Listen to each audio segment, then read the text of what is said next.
Hello മക്കളെ, പുതിയൊരു വീഡിയോയിലേക്ക് എല്ലാവർക്കും സ്വാഗതം. നമ്മൾ ഇന്ന് ഡിസ്കസ് ചെയ്യാൻ പോകുന്നത് 10ാം ക്ലാസ്സിന്റെ ഹിസ്റ്ററിയിൽ വരുന്ന മൂന്നാമത്തെ ചാപ്റ്റർ ആയിട്ടുള്ള സാമൂഹിക വിശകലനം സാമൂഹ്യ ശാസ്ത്ര സങ്കല്പത്തിലൂടെ എന്ന് പറയുന്ന ചാപ്റ്റർ ആണ്. അതിന്റെ ഇംഗ്ലീഷ് നോക്കിയിട്ടുണ്ടെങ്കിൽ social analysis through social imagination. Basically നമുക്ക് വളരെ ടഫ് ആയിട്ട് തോന്നുന്ന ഒരു ചാപ്റ്റർ ആണെങ്കിലും രണ്ട് കാര്യങ്ങൾ എന്താണെന്ന് പഠിച്ചിട്ടുണ്ടെങ്കിൽ ഈസി ആയിട്ട് ടാക്കിൾ ചെയ്യാൻ പറ്റും.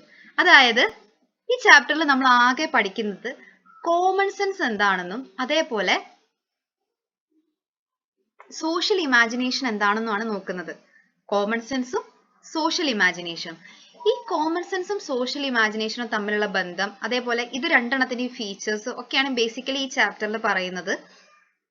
ചാപ്റ്ററിന്റെ തുടക്കത്തിൽ തന്നെ ഒരു ചെറിയ കഥ തന്നിട്ടാണ് ചാപ്റ്റർ മുന്നോട്ട് പോകുന്നത്. അതായത് ഒരു കുട്ടിയും അവളുടെ അച്ഛനും കൂടി കടയിൽ പോകുമ്പോൾ കടക്കാരൻ പറയാണ് എന്തില്ലാന്ന്, സാധനം തരാൻ പറ്റില്ല, കാരണം എന്താണ്, അച്ഛൻ കുറച്ച് കാശ് അവിടെ കൊടുക്കാനുണ്ട്.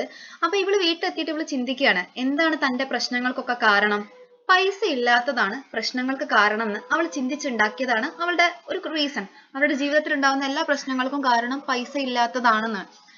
ആ കുട്ടി അങ്ങനെ ചിന്തിക്കാനുള്ള കാരണം എന്താണ്, അവൾ അവളുടെ ജീവിതത്തിൽ നിന്ന് പഠിച്ച, അതായത് അവള് നേരിട്ട സാഹചര്യങ്ങളൊക്കെ വിശകലനം ചെയ്തിട്ട് അനാലിസിസ് ചെയ്തിട്ട് അവൾക്ക് എത്തിച്ചേർന്ന ഒരു കൺക്ലൂഷൻ ആണ് എന്ത്, പൈസ ഇല്ലാത്തതാണ്, സാമ്പത്തിക ബുദ്ധിമുട്ടാണ് അവളുടെ പ്രശ്നങ്ങൾക്ക് കാരണം, എക്കോണമിക്കൽ ക്രൈസിസ് ആണ് അവളുടെ പ്രശ്നങ്ങൾക്ക് കാരണം എന്നാണ് അവൾ കണ്ടെത്തിയിരിക്കുന്നത്.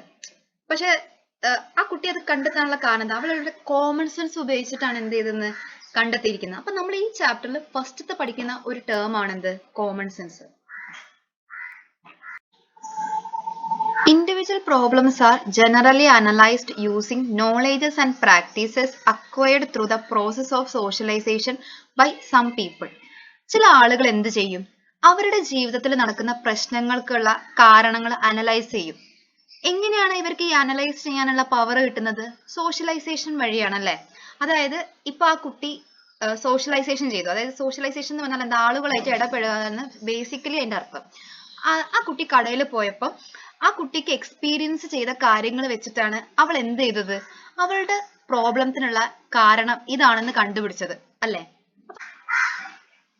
സിമ്പിൾ ആയിട്ട് നമുക്ക് എങ്ങനെ പറയാം, ഈ കോമൺ സെൻസ് അല്ലെങ്കിൽ സാമാന്യ ബോധജ്ഞാനം നമുക്ക് എവിടുന്നാ കിട്ടുന്നത്, സോഷ്യലൈസേഷൻ അല്ലെങ്കിൽ സാമൂഹികരണ പ്രക്രിയയിലൂടെയാണ് നമുക്ക് കിട്ടുന്നത്. ഈ കിട്ടിയ അറിവ് വെച്ചിട്ട് അല്ലെങ്കിൽ നോളേജ് വെച്ചിട്ട് നമ്മൾ എന്ത് ചെയ്യും, നമുക്ക് പ്രശ്നങ്ങൾക്കുള്ള കാരണങ്ങൾ ഇതാണെന്ന് നമ്മൾ കണ്ടെത്താൻ ശ്രമിക്കും. ഈ ഒരു ഇതിനെ പറയുന്ന പേരാണ് എന്ത്, കോമൺ സെൻസ്. ഈ ഒരു നോളേജിനെ പറയുന്ന പേരാണ് എന്ത്, കോമൺ സെൻസ്. നമ്മൾ ഇനി നോക്കാൻ പോകുന്നത് കോമൺ സെൻസിന്റെ കുറച്ച് ഫീച്ചേഴ്സ് ആണ്. എന്താണ് first features, common sense knowledge is the direct understanding. നമുക്കറിയാം ഇത് നമുക്ക് എവിടുന്നൊക്കെയാണ് കിട്ടുന്നത്, നമ്മൾ ഡയറക്റ്റ് ആയിട്ടുള്ള നമുക്കുള്ള എക്സ്പീരിയൻസ് എന്നൊക്കെയാണ് നമുക്ക് എന്ത് കിട്ടുന്നത്, കോമൺ സെൻസ് കിട്ടുന്നത്. നമ്മളെ ആരും അത് പറഞ്ഞു പഠിപ്പിക്കുന്ന കാര്യങ്ങളൊന്നുമല്ല, നമുക്ക് ഉണ്ടാവുന്ന എക്സ്പീരിയൻസ് നമ്മൾ നേടിയെടുക്കുന്ന അറിവുകളാണ് എന്ത്, കോമൺ സെൻസ് എന്ന് പറയുന്നത്. Common sense knowledge is the direct understanding. Individual acquired it through personal experience, social interaction and cultural knowledge.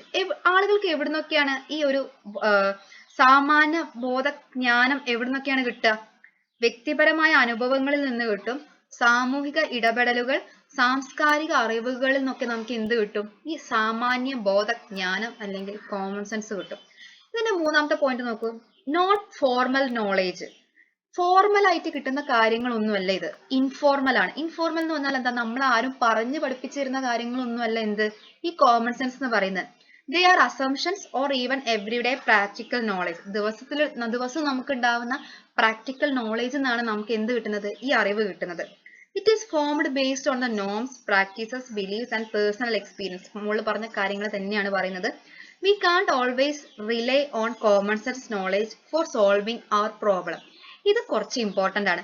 നമുക്ക് ഡെയിലി, അതായത് എല്ലാ പ്രശ്നങ്ങൾക്കും കാരണം കണ്ടെത്താൻ ഈ കോമൺ സെൻസ് നോളേജ് സഹായിക്കുമോ, ഒരിക്കലും ഇല്ല. അപ്പം ഈ കോമൺ സെൻസിന് കുറച്ച് ലിമിറ്റേഷൻസ് ഉണ്ട്. ഈ കോമൺ സെൻസ് ഒരിക്കലും നമ്മളെ ഡെയിലി ലൈഫിൽ നടക്കുന്ന എല്ലാ പ്രശ്നങ്ങൾക്കും കാരണം കണ്ടെത്താൻ നമ്മളെ സഹായിക്കില്ല. അതിനുള്ള ലിമിറ്റേഷനിൽ ഒന്നാമത്തെ കാരണങ്ങളാണ് അത്. നമ്മൾ കുറച്ച് ലിമിറ്റേഷൻസ് ആണ് കോമൺ സെൻസിന്റെ പറയാൻ പോകുന്നത് അടുത്തത്. നമ്മൾ അടുത്ത നോക്കാൻ പോകുന്നത് സാമാന്യ ബോധജ്ഞാനത്തിന്റെ കുറച്ച് പരിമിതികളാണ്, അല്ലെങ്കിൽ അതെന്ത് പറയാ, limitations of common sense knowledge എന്ന് പറയാം. നമ്മൾ പറഞ്ഞു സമൂഹത്തിൽ ഉണ്ടാവുന്ന എല്ലാ പ്രശ്നങ്ങളും പരിഹരിക്കാൻ നമുക്ക് എന്ത് വെച്ച് കഴിയില്ല, ഈ കോമൺ സെൻസ് നോളേജ് വെച്ച് കഴിയില്ല എന്ന് പറഞ്ഞു. അപ്പൊ അതിന്റെ ഫസ്റ്റത്തെ ലിമിറ്റേഷൻസ് ആണെന്ത്, പ്രൊവൈഡ് ഓൺലി പാർഷ്യൽ നോളേജ്. അതായത് എല്ലാത്തിനെ കുറിച്ചിട്ടുള്ള മുഴുവനായ ധാരണ തരാൻ നമുക്ക് എന്തിനു സഹായിക്കില്ല, ഈ കോമൺ സെൻസ് നോളേജ് പറ്റില്ല. ഭാഗികമായിട്ടുള്ള അറിവുകൾ മാത്രമേ ആര് തരുള്ളൂ, കോമൺ സെൻസ് നോളേജ് തരുള്ളൂ.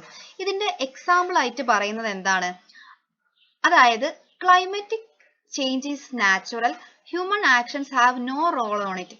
കാലാവസ്ഥാ വ്യതിയാനങ്ങൾ സാധാരണയായിട്ട് നടക്കുന്നതാണ്, മനുഷ്യന്റെ പ്രവർത്തികൾക്ക് അതിന് എന്തില്ല, ഒരു റോളും ഇല്ല എന്നാണ് പറയുന്നത്. പക്ഷെ അത് അങ്ങനെയാണോ? അല്ല. ഇതിന് ഉത്തരം പറയാൻ വേണ്ടിയിട്ട് നമ്മളെ കോമൺ സെൻസ് നോളേജ് വെച്ചിട്ട് നമുക്ക് പറ്റില്ല. ഇനി രണ്ടാമത്തെ നോക്കൂ, ശീലങ്ങളെയോ ഊഹാപോഹങ്ങളെയോ ആശ്രയിച്ചിരിക്കും. അതെന്താ, നമ്മുടെ സ്പെക്യുലേഷൻസും പ്രാക്ടീസസും വെച്ചിരിക്കും.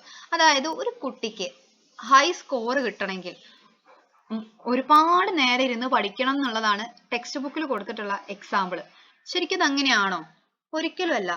എപ്പോഴും അതായത് നമ്മളെ ശീലങ്ങളും ഊഹാപോഹങ്ങളും മാത്രമാണത്. ഒരുപാട് നേരം പഠിച്ചിട്ടുണ്ടെങ്കിൽ മാത്രമേ ഉള്ളൂ നല്ല മാർക്ക് കിട്ടുക എന്നുള്ളത്.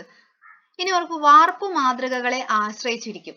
It is based on stereo type എന്നാണ് പറയുന്നത്. ടെക്സ്റ്റ് ബുക്കിൽ കൊടുത്തിട്ടുള്ള എക്സാമ്പിൾ, ടീനേജ് പിള്ളേർ എപ്പോഴും റെബല്യസ് ആയിരിക്കും എന്നുള്ളതാണ്.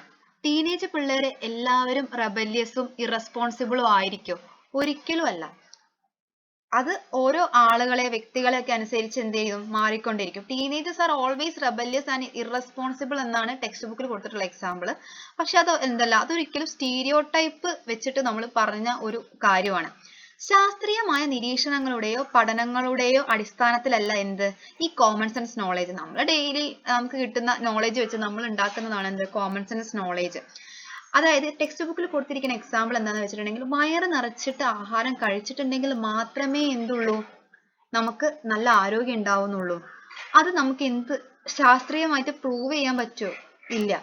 അപ്പം ഇതിന്റെ അടുത്തൊരു ലിമിറ്റേഷൻ ആണ് എന്ത്, based on scientific observation and studies അല്ല എന്ത്, ഈ കോമൺ സെൻസ് നോളേജ് എന്ന് പറയുന്നത്. കോംപ്ലക്സ് സോഷ്യൽ പ്രോബ്ലംസിനെ ഒരിക്കലും സോൾവ് ചെയ്യാൻ നമുക്ക് എന്ത് ഉപയോഗിച്ച് പറ്റില്ല, ഈ കോമൺ സെൻസ് നോളേജ് പറ്റില്ല. ടെക്സ്റ്റ് ബുക്കിൽ നല്ലൊരു ഫൺ ആയിട്ടുള്ള ഒരു എക്സാമ്പിൾ കൊടുത്തിട്ടുണ്ട്. അതായത് ഈ വീടില്ലാതെ നമ്മളെ തെരുവിൽ കിടക്കുന്ന ആളുകൾക്കൊക്കെ താൽക്കാലികമായിട്ട് ഒരു വീട് ഉണ്ടാക്കി കൊടുത്തിട്ടുണ്ടെങ്കിൽ പ്രശ്നം സോൾവ് ചെയ്യാൻ പറ്റില്ലേന്ന്. അങ്ങനെ പറ്റുമോ? താൽക്കാലികമായി വീട് കൊടുത്തിട്ട് എന്തെങ്കിലും കാര്യമുണ്ടോ? അപ്പൊ നമ്മളെ കോമൺ സെൻസ് വെച്ചിട്ട് നമ്മൾ കണ്ടെത്തിയ ഒരു ആൻസർ ആണ് താൽക്കാലികമായിട്ട് ഏതെങ്കിലും ഒരു സ്ഥലത്തേക്ക് അവരെ മാറ്റി പാർപ്പിക്കാന്ന്. പക്ഷെ അത് ഒരിക്കലും എന്ത് ചെയ്യില്ല, ഒരു പ്രോബ്ലത്തിന് കംപ്ലീറ്റ് ആയിട്ടുള്ള ഒരു സൊല്യൂഷൻ അല്ല. അപ്പൊ ലിമിറ്റേഷൻസ് എന്താണെന്ന് നമുക്ക് മനസ്സിലായി. ഇനി ഈ സോഷ്യൽ അനാലിസിസിനെ ഇത് എത്രത്തോളം സഹായിക്കുന്നുണ്ടെന്ന് നോക്കാം.